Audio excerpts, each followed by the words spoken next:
have got line segment EF.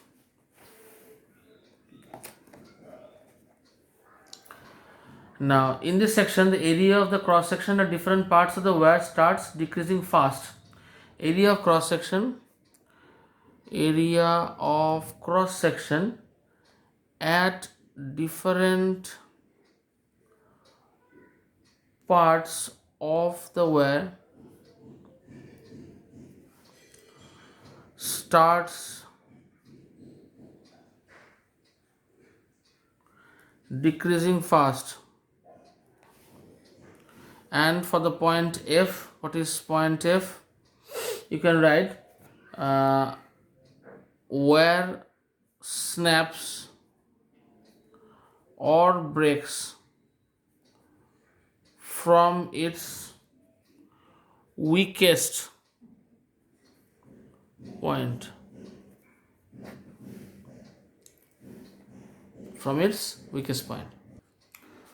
One or two more points. Necessity for this strain or stress strain graph. For practical purposes, knowledge of the load extension graph of a metal is very important. From the graph, elastic limit of metal can be known. For example, during the use of a machine, the stress developed on the axle or other parts of the machine should be kept below the elastic limit of its material. Otherwise, what will happen? If elastic limit is crossed, the material can break. If we can reach, the external force is so big that the metal piece reaches its yield point, then it can slowly reach its breaking point also. So stress developed on the axle of other parts of the machine should be kept below the elastic limit of the material. Now for this, the stress strain or the load extension graphs of different materials are very useful. One point that we have to remember is we can find out the elastic limit of the material of the wire. Now only thing that needs to be understood here is the elastic limit and also the breaking point.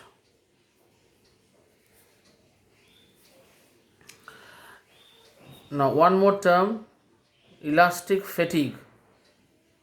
You all know what is the meaning of fatigue.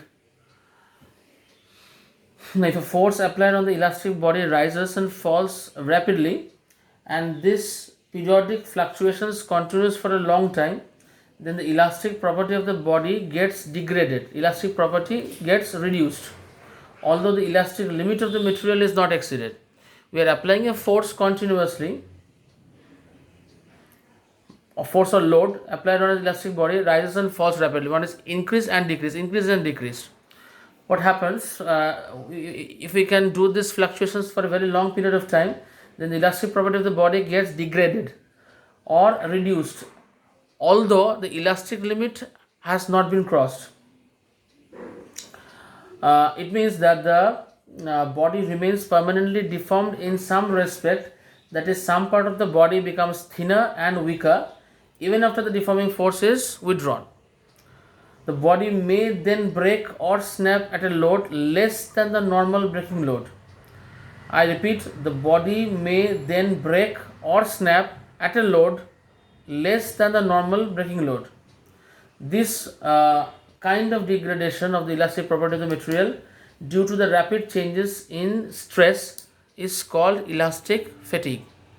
This is something which is not general case, because we are trying to understand this concept standing in the region not crossing the elastic limit.